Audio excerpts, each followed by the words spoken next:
পড়ো না। বলো তো তুমি কাকে চিট করতেছো? এই জিনিসটা আল্লাহ দেখতেছে, মহান আল্লাহ তাআলা দেখতেছেন, তোমার বাপ মা দেখতেছে না, আমিও দেখতেছি না, তোমার টিচার দেখতেছে না, কোচিং দেখতেছে না, কোনো ভাইয়া দেখতেছে না, তুমি দেখতেছো। You are cheating yourself. So নিজেকে চিট করে কোথায় জিততেছো তুমি? কার কাছে জিততেছো বলো দেখি? সমাজের কাছে জিতে তো লাভ নাই, নিজের কাছে তো হারতেছো। অ্যাডমিশন টাইমটাতে আমরা যে একটা খুবই আনইভেন পিস অফ শিট প্রতিযোগিতায় নামি, সেটা একটু বোঝার চেষ্টা করো। আমাদের এইচএসসি পরীক্ষা দেয় অ্যাভারেজে 10 লাখ মানুষজন। এই 10 লাখ মানুষজনের মধ্যে 5 লাখ হলো আর্টসের মানুষ, 2.5 লাখ হলো সায়েন্সের মানুষ, 1.25 লাখ হলো কমার্সের মানুষ, ঠিক আছে? এই তিনটা তো আমরা জানি। বাট আলটিমেটলি 10 লাখ মানুষই তো কি করতে চায়? প্রত্যেকটা স্টুডেন্ট পাবলিকে পড়তে চায়। ভাইয়া সবচেয়ে আইরনিক্যাল ব্যাপার, পাবলিকে সিট 40 থেকে 45,000, অনেক ক্ষেত্রে আরো কম। তাও ধরে নিলাম যে 40,000, ধরে নিলাম তোর হিসাবের সুবিধার্থে 50,000 সিট, 50,000 সিট ধরে নিলাম হিসাবের সুবিধার্থে, যদি আরো অনেক কম। তার মানে 9,50,000 মানুষজন জীবনে পাবলিকে চান্স পাবে না। আইরনি, আইরনি, এটাই তো আইরনি। মানে কি একটা জঘন্য রকম কম্পিটিশন আমি নামছি, যেখানে আমার চান্স পাওয়ার হার, এটা একটু হিসাব করে দেখিতে, 50 ডিভাইডেড বাই মনে করো 1000, তাই না? 10 লাখ মানে 1000K, 50K ইন্টু 100% করে তো বাবা যে পাবলিকে চান্স পাওয়া তোমার হার কত, তুমি বুঝতে পারবা কেন আমি বলতেছি এটা খুব আনইভেন একটা কম্পিটিশন।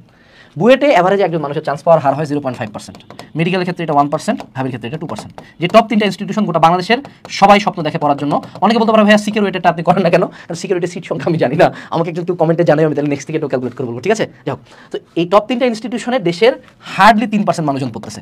তার মানে বাকি 97% মানুষজন এটা বারান্দাতেও যাবে না, স্টুডেন্ট হিসেবে হয়তো ঘুরতে যেতে পারে। তার মানে তুমি এমন একটা জঘন্য কম্পিটিশনে ঢুকতেছো যেখানে প্রত্যেকেই লাইফ অ্যান্ড ডেথ নিয়ে খেলতেছে, অর্থাৎ প্রত্যেকেই এই সিটটার জন্য যে কোনো এক্সটেন্ট পর্যন্ত যাইতে পারবে। এমন মানুষজন আছে যারা 17 ঘন্টা, 20 ঘন্টা, 24 ঘন্টা পড়বে, চান্স পাবে না। আবার এমন অনেক মানুষজন আছে 2-4 ঘন্টা পড়েও কিচ্ছু না পড়েও চান্স পাবে।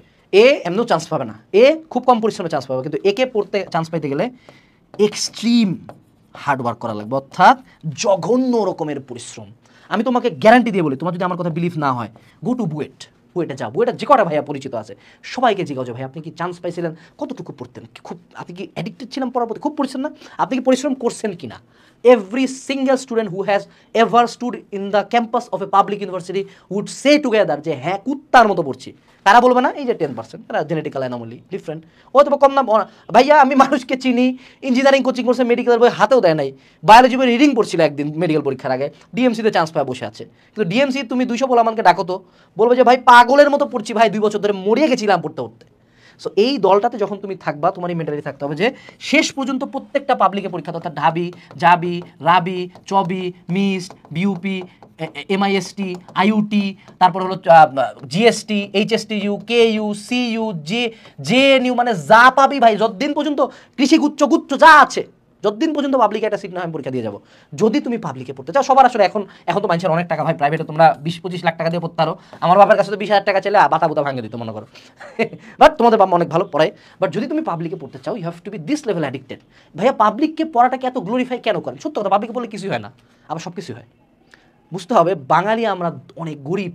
তোমার যদি মনে হয় তোমার ফ্যামিলি, তোমার পার মান্থ 30,000 করে সেমিস্টার ফি, এগুলো মিনিমাম পাব, প্রাইভেটে মিনিমাম এগুলো 30-40 হাজার টাকা কিছু না, তো ধরে নিলাম বেস হলো 30K, বেস মানে মোটামুটি মান্থলি 30K খায় পরে সেমিস্টার ফি দিয়ে থাকতে হয় একদম লোতে। যদি তুমি চাও তোমার ফ্যামিলি কি তোমাকে প্রতি মাসে 30,000 টাকা দিয়ে অ্যাডমিশনের পরে তোমার ভার্সিটি লাইফে তোমাকে পালবে? বন্ধু পালবে?